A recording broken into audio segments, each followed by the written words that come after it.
आज का वीडियो हमारा मणिपुर को लेके है। मणिपुर में ऐसा क्या हो रहा है कि वहाँ पे इतने ज़्यादा दंगे हो रहे हैं और गवर्नमेंट ने शूट एंड साइट का ऑर्डर क्यों निकाल दिया है। हम देखेंगे कि वहाँ की अभी करंट सिचुएशन क्या है और वहाँ के भीड़ को कंट्रोल करने के लिए गवर्नमेंट ने क्या क्या स्टेप उठाए हैं, हाई कोर्ट ने क्या क्या एक्शन लिया है। तो हम इसको देखेंगे कि मणिपुर में आखिर ऐसा हो क्या रहा है जो अभी बहुत न्यूज़ में बना हुआ है। आप ये फ़ोटोज़ से समझ सकते हैं कि कितना ज़्यादा जो है वहाँ के लोग उग्र हो गए हैं किसी चीज़ को लेके। और वो क्या चीज़ है वो मैं अभी आपको बताऊंगा। लेकिन ये चीज़ हमें जानना है कि इतना नुकसान क्यों, मतलब एक भीड़ जो है ये अपने ही राज्य के अपने ही संसाधनों का और अपने ही रिसोर्सेज का अपने ही लोगों का क्यों नुकसान कर रहा है।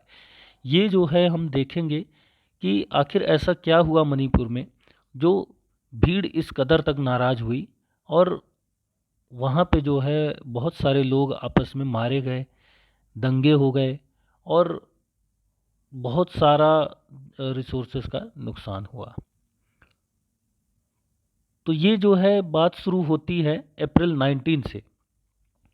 अप्रैल 19 को क्या हुआ, मणिपुर हाई कोर्ट ने स्टेट गवर्नमेंट को और सेंट्रल गवर्नमेंट को डायरेक्ट किया कि आप अपने रिकमेंडेशन अपना पॉइंट ऑफ व्यू बताइए मीटी कम्युनिटी को एसटी की लिस्ट में, ट्राइबल एसटी की लिस्ट में दाखिल करने के लिए।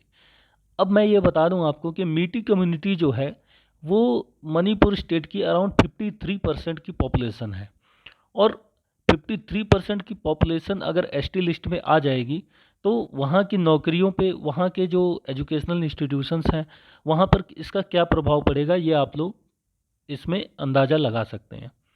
तो मई 29 तक जो है यूनियन ट्राइबल अफेयर्स मिनिस्ट्री को मणिपुर हाई कोर्ट ने ये टाइम दिया है कि आप अपना रिकमेंडेशन, अपना जो है पॉइंट ऑफ व्यू इस पे बताएं।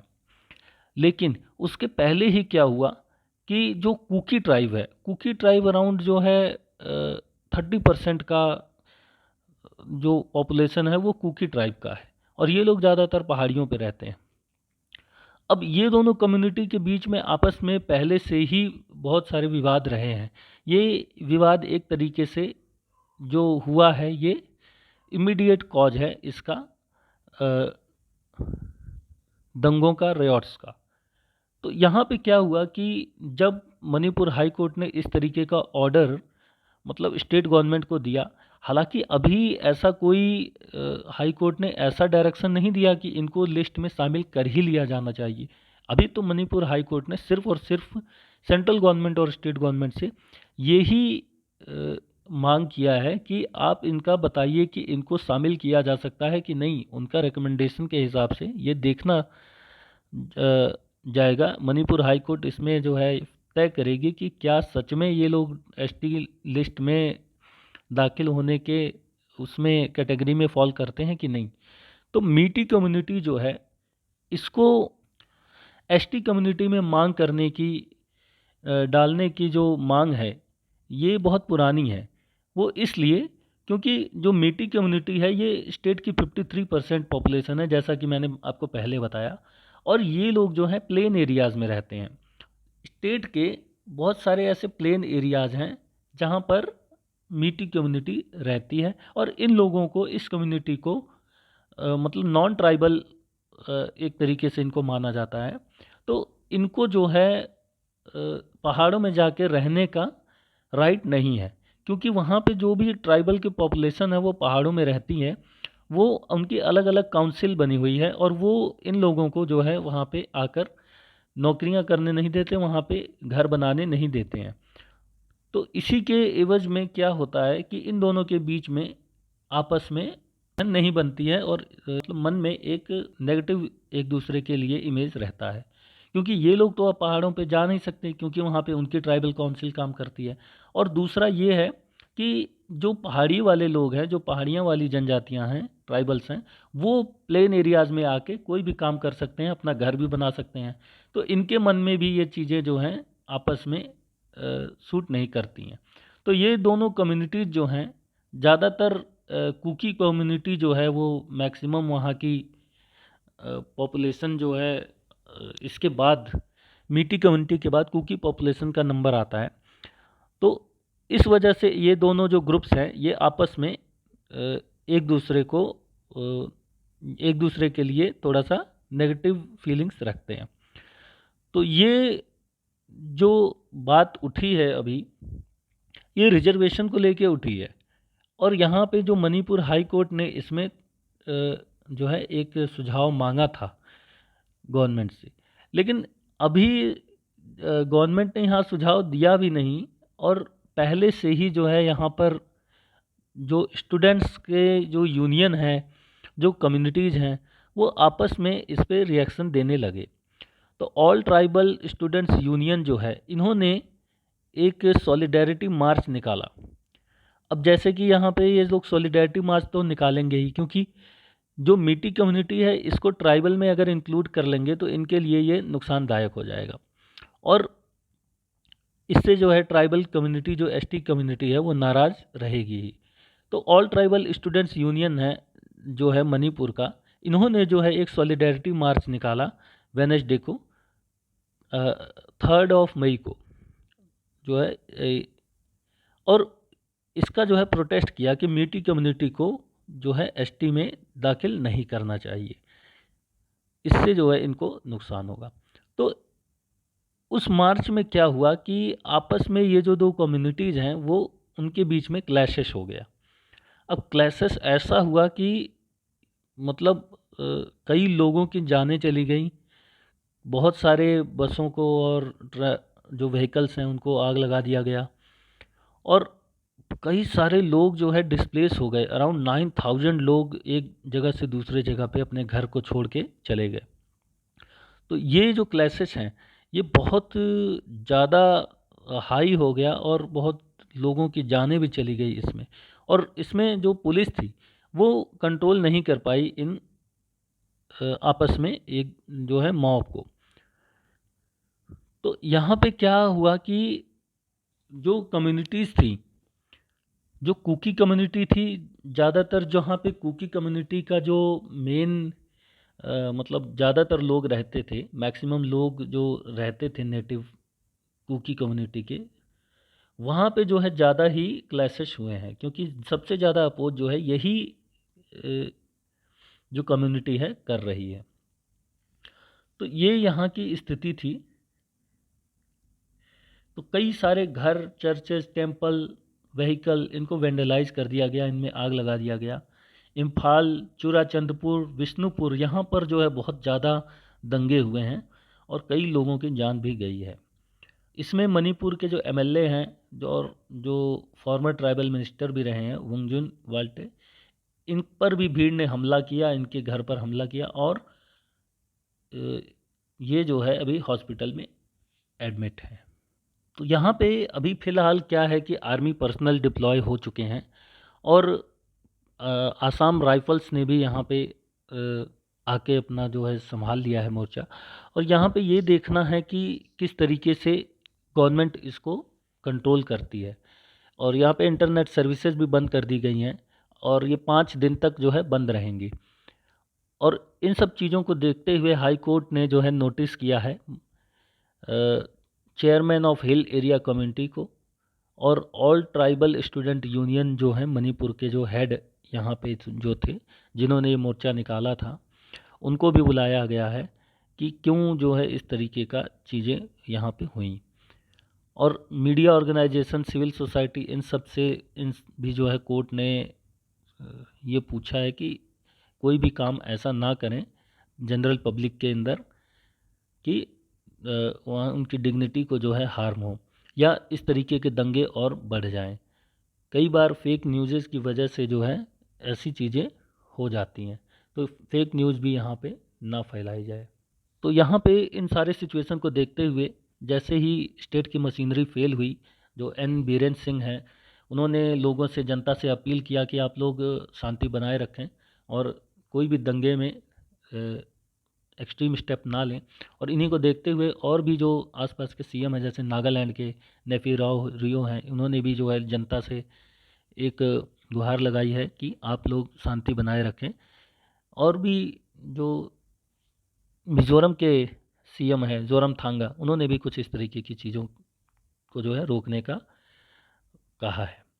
और गवर्नर अनुसुईया उइके जो हैं, जो फ़िलहाल मणिपुर की गवर्नर हैं, इन्होंने सारे डीएम को और जितने भी एग्जीक्यूटिव मजिस्ट्रेट हैं, अगर कोई एक्सट्रीम सिचुएशन ऐसी आती है तो शूट एट साइट के ऑर्डर भी इन्होंने देने का परमिशन दे दिया है। तो सिचुएशन इस कदर तक ख़राब है कि शूट एट साइट ऑर्डर भी आर्मी को, पैरामिलिट्री को मिल चुका है। अगर कोई दंगा करता हुआ अभी फिर से पाया जाता है तो उसको शूट एट साइट किया जा सकता है, उसी टाइम पे उसको मारा जा सकता है। इस पे जो है, जो हमारे होम मिनिस्टर जी है अमित शाह जी, इन्होंने भी लोगों से अपील किया है कि पीस और हारमोनी को बनाए रखें, और अपने वीडियो में बताया है कि पिछले 24 घंटों में किस तरीके से जो क्लैशेस हुए हैं, वैंडलिज्म हुआ है, आर्सन हुआ है इन 6 जगहों पे, इम्फाल, चुराचंदपुर, बिष्णुपुर, कांगपो कांगपोकवी में, मोरे में। तो यहाँ पे बहुत सारी जानें गई हैं। तो आप लोग जो है पीस एंड हारमोनी बनाए रखें।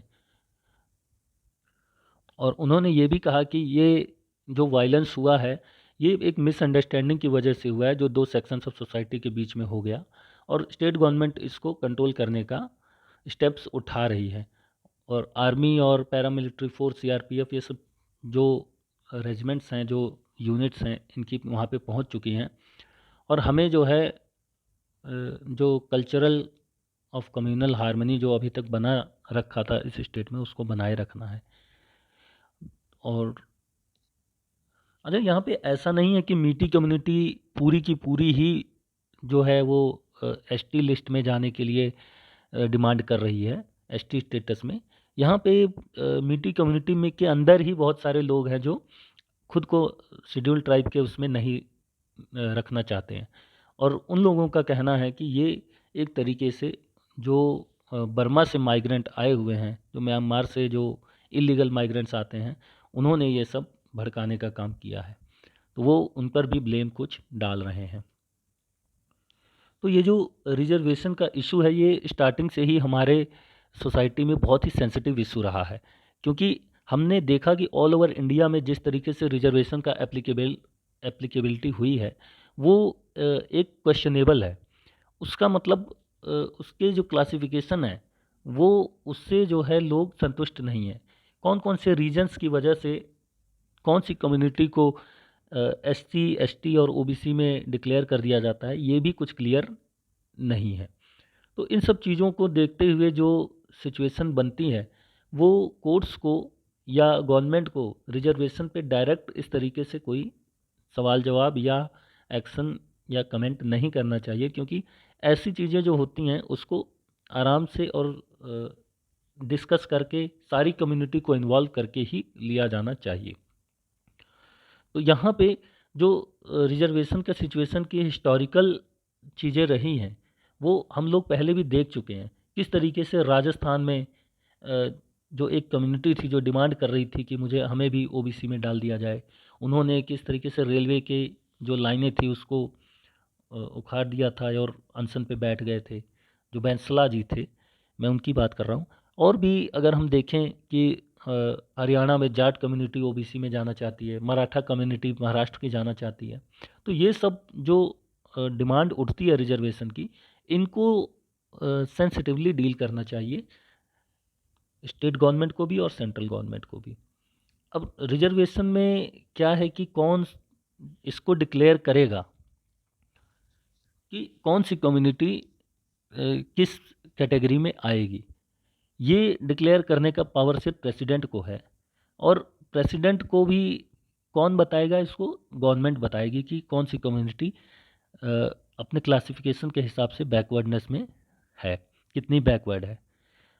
तो जो 22 पॉइंट फार्मूला जो आया था, जिसके तहत ओबीसी का जो फैसला किया गया कि कौन सी कम्युनिटी ओबीसी में आएगी, वो ओबीसी एससी में आएगी, तो वो देखा गया कि हर जगह पे एप्लीकेबल नहीं होता है,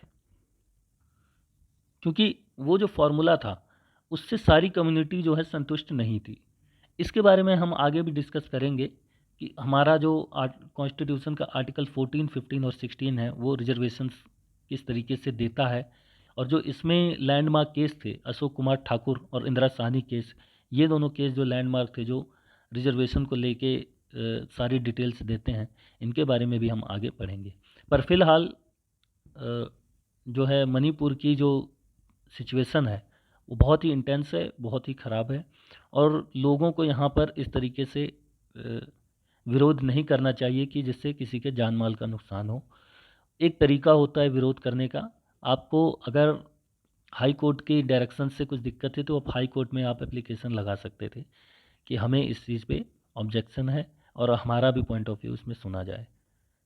इस तरीके से करके लोगों की जो भावनाएं हैं वो व्यक्त करना ठीक नहीं है। हमें जो है हार्मनी बनाए रखना चाहिए और हमें अपने भाइयों के साथ मिलजुल कर ही रहना है। तो इसलिए मणिपुर के लोगों को जो है ये समझना पड़ेगा कि वो अपने ही लोगों का और अपने ही स्टेट का जो नुकसान कर रहे हैं, ये उनके पैसों का ही नुकसान है और उनके लिए ही ठीक नहीं है। तो ये था हमारा आज का वीडियो। आपको क्या लगता है यहाँ पे कौन जिम्मेदार है इन सब चीज़ों को बढ़ावा देने में? क्या वहाँ के लोग जिम्मेदार हैं? क्या वहाँ का कोर्ट जिम्मेदार है कि इस तरीके के ऑर्डर उस कोर्ट को नहीं देने चाहिए? क्या वहाँ की स्टेट गवर्नमेंट जिम्मेदार है जो इन सब को कंट्रोल नहीं कर पाई? और स्टार्टिंग से ये जो इशू है, जो मीटी कम्युनिटी और बाकी सारे ट्राइबल ग्रुप्स के बीच में है, क्या उसको स्टेट गवर्नमेंट ठीक से हैंडल नहीं कर पाई? आप हमें कमेंट बॉक्स में बता सकते हैं। तो मिलते हैं आपसे नेक्स्ट वीडियो में। तब तक के लिए जय हिंद, जय भारत। Thank you.